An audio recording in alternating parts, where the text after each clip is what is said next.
like, what if it was controlled like alcohol? Is that too much? No, and I completely agree, because I don't want it in the hands of children.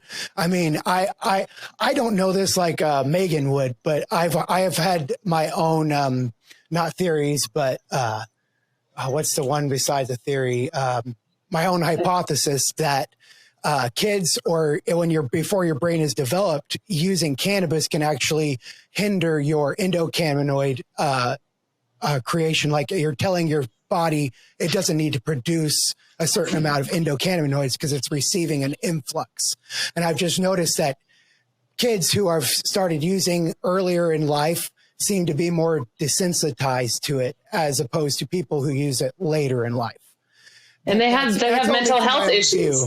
Yes, yeah, and it has mental health issues. Yeah. It messes with their, like, they didn't develop, at least from what I'm observing, they didn't develop correctly, and it's messing with all that. And if they don't have it, they freak out, and it just seems like it creates issues there. And so I'm always telling kids, at least until you're 18, but I always say, I think you should wait till your brain is done developing before you start using. However, it can help certain kids.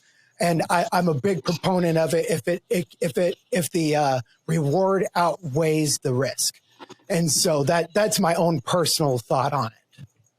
Megan, what is your take on that?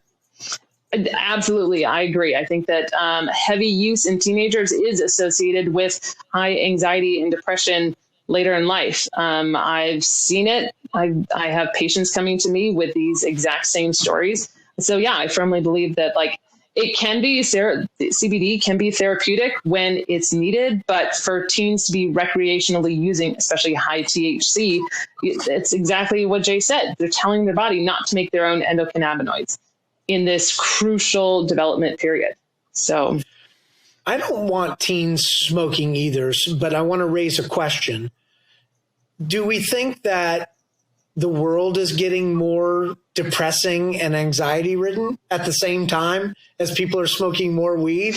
Like, what is the medical fact? Like, what's happening to cause that? Like, what does the research say is the actual, like, physical cause?